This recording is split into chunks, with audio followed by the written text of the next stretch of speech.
News টুডেতে আপনাদেরকে স্বাগত। আমি রিক দেখে নিচ্ছি এই মুহূর্তের বিশেষ কিছু খবর।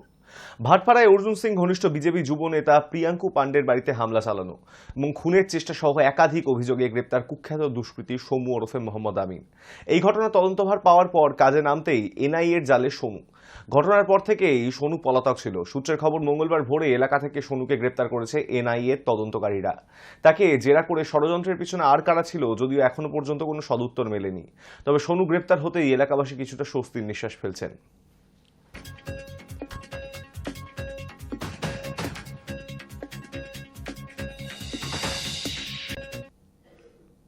ভাটপাড়ার পর মালদা, ফের গুলি। তৃণমূল নেতা দুলাল সরকার খুনের ঘটনায় তোলপাড় হয়েছিল রাজনীতি।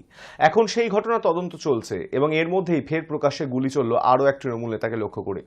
মালদার কালিয়াচকে গুলিবিদ্ধ তৃণমূলের অঞ্চল সভাপতি বকুল শেখ, আক্রান্ত আরও এক তৃণমূল কর্মী এশার উদ্দিন শেখ। তাদের রক্তাক্ত অবস্থায় হাসপাতালে নিয়ে যাওয়া হয়েছে। জানা গিয়েছে, মঙ্গলবার সকালেই কালিয়াচকের নয়াবস্তি এলাকার ড্রেন ও রাস্তার উদ্বোধন করতে গিয়েছিলেন অঞ্চল সভাপতি বকুল শেখ। অভিযোগ, ঠিক সেই সময় তৃণমূলের অপর এক গোষ্ঠী আগ্নেয়াস্ত্র নিয়ে তাদের উপর হামলা করেছে। ঘটনাস্থলে পৌঁছেছে বিশাল পুলিশ বাহিনী।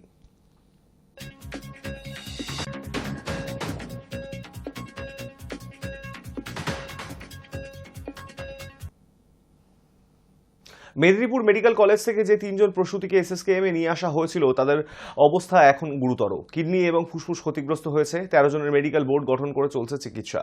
2 জন সিসিইউতে ভর্তি, 1 জন আইটিইউতে ভর্তি। রবিবার গ্রিন করিডোর করে তাদের নিয়ে আসা হয় এসএসকেএম এবং এসএসকেএম কর্তৃপক্ষের বক্তব্য কি শুনব। মেডিকেল কলেজ থেকে কাল রাতে এসছেন তারা 3 জন, 2 জন সিসিইউ আর 1 জন আইটিইউতে ভর্তি আছেন। 3 জনই ক্রিটিক্যাল আছেন। ডাক্তাররা এবং মেডিকেল বোর্ড তাদের চিকিৎসা করছেন। এখন কুম্ভমেলা উপলক্ষে গঙ্গা, যমুনা, সরস্বতী 3 নদীর সঙ্গমে ডুব দিতে দেশ বিদেশ থেকে লক্ষ লক্ষ মানুষ আসছেন প্রয়াগরাজে। অনেকের মতে 44 দিনের এই মহাকুম্ভ উত্তরপ্রদেশ সরকারের ভাড়ারে ঢুকবে কোটি কোটি টাকা। কুম্ভমেলা উপলক্ষে গঙ্গা, যমুনা, সরস্বতী 3 নদীর সঙ্গমে ডুব দিতে দেশ বিদেশ থেকে লক্ষ লক্ষ মানুষ আসছেন প্রয়াগরাজে।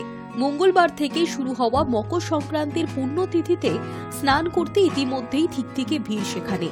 প্রশাসন সূত্রে জানা গিয়েছে, সোমবারই 50 লক্ষের বেশি মানুষ এসেছেন কুম্ভ মেলায়। 13 জানুয়ারি থেকে শুরু হওয়া মেলা শেষ হবে 26শে ফেব্রুয়ারি, শিবরাত্রির দিন।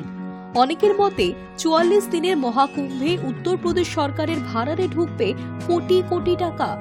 এই মেলা থেকেই যোগী আদিত্যনাথের সরকার আয় করতে পারে 2 লক্ষ কোটি টাকা। কিভাবে 2 লক্ষ কোটি টাকা আয়ের হিসেবে পৌঁছানো যায়? প্রশাসনের একটা বড় অংশের অনুমান, এবারের মহাকুম্ভে 40 কোটি পুণ্যার্থীর ভিড় হবে। প্রত্যেকে যদি 5,000 টাকা করেও খরচ করেন তবে 2 লক্ষ কোটি টাকার হিসেবে পৌঁছানো যাবে। সূত্রের খবর, পুণ্যার্থী পিছু 10,000 টাকা করে আয় হতে পারে উত্তরপ্রদেশ সরকারের। সেক্ষেত্রে মোট আয়ের পরিমাণ আরও বাড়বে বলে আশাবাদী অনেকেই। উত্তরপ্রদেশের মুখ্যমন্ত্রী আদিত্যনাথ জানিয়েছেন, 2019 সালে অর্ধকুম্ভ রাজ্যের অর্থনীতিতে বড় ছাপ রেখেছিল। সে সময় সরকার আয় করেছিল 1 লক্ষ কোটি টাকারও বেশি। সেবার প্রায় 24 কোটি মানুষ ভিড় করেছিলেন প্রয়াগরাজে। সে কথা মনে করিয়ে দিয়েই আদিত্যনাথ জানিয়েছেন, এবারের মেলা থেকে আয়ের পরিমাণ আরও বাড়তে পারে। তা 2 লক্ষ কোটি ছাড়াবে বলেই আশা করা হচ্ছে। প্যাকেটজাত খাবার, জল, বিস্কুট, পানীয় থেকে এবারের কুম্ভ মেলায় 20,000 কোটি টাকা আয় হতে পারে। কনফেডারেশন অফ অল ইন্ডিয়া ট্রেডার্সের অনুমান, খাদ্যদ্রব্য ছাড়াও তেল, প্রদীপ, গঙ্গা জল, মূর্তি, ধূপকাঠির মতো সামগ্রী বিক্রি করেও আয় হতে পারে 20,000 কোটি। এছাড়াও স্থানীয় এবং আন্তঃরাজ্য পরিষেবা, বিভিন্ন পরিবহন থেকেও আয় হবে বিস্তর।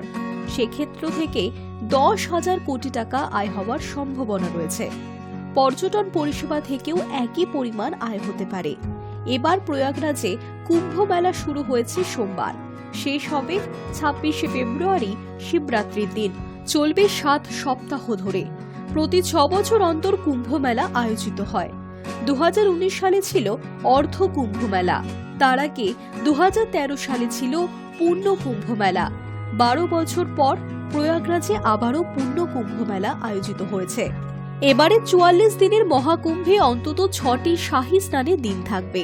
এর মধ্যে সবচেয়ে গুরুত্বপূর্ণ মৌনী অমাবস্যার শাহী স্নান। এই 6 স্নানের দিন প্রয়াগরাজে সবচেয়ে বেশি ভিড় হবে বলে মনে করছেন অনেকেই। এবার পুণ্যার্থীদের থাকার জন্য মেলা প্রাঙ্গণে প্রায় 1.5 লক্ষ তাঁবু পাতা হয়েছে। রয়েছে 3,000 রান্নার জায়গা, 1,45,000 বিশ্রামাগার এবং গাড়ি রাখার 99টি জায়গা। 40,000-এর বেশি পুলিশ থাকবে নিরাপত্তার দায়িত্বে। High news network. বছরের শুরুতেই ফের ট্রেন বাতিল। একটানা 100 ঘন্টা চলবে না কোনো ট্রেন। শতাধিক লোকাল ট্রেনের পাশাপাশি বাতিল থাকবে একগুচ্ছ এক্সপ্রেস ট্রেনও। শিয়ালদহ ডিভিশনের একটি রুটের জন্য এই ঘোষণা করা হয়েছে।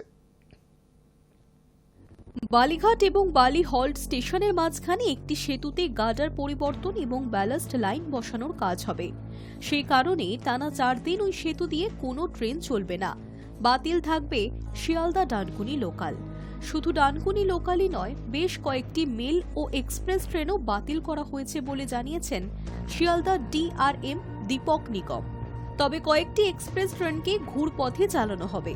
সোমবার শিয়ালদা ডিআরএম সাংবাদিক বৈঠক করে জানিয়েছেন, বালিঘাট এবং বালি হল্ট স্টেশনের মাঝে 95 বছরের প্রাচীন ব্রিজের মেরামতির প্রয়োজন।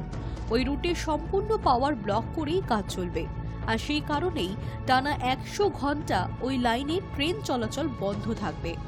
আগামী 22শে জানুয়ারি রাত 12টা থেকে 27শে জানুয়ারি ভোর 4টে পর্যন্ত শিয়ালদা ডানকুনি শাখায় ট্রেন চলাচল করবে না। ওই সময়ের মধ্যে 22 জোড়া ডানকুনি লোকাল ট্রেন বাতিল করা হবে। শুধু লোকাল ট্রেনই নয়, বেশ কয়েকটি এক্সপ্রেসও বাতিল থাকবে ওই 4 দিন। সেই তালিকায় রয়েছে Kolkata Patna Garib Rath, Tebhaga express, Sealdah Suri express, Dibrugarh Kolkata express, Sealdah Jangipur road express, Sealdah Asansol intercity, Kolkata Balurghat express এবং কলকাতা হলদিবাড়ি এক্সপ্রেস। তবে 17 জোড়া এক্সপ্রেসের যাত্রাপথ পরিবর্তন করা হয়েছে বলে জানিয়েছেন ডিআরএম।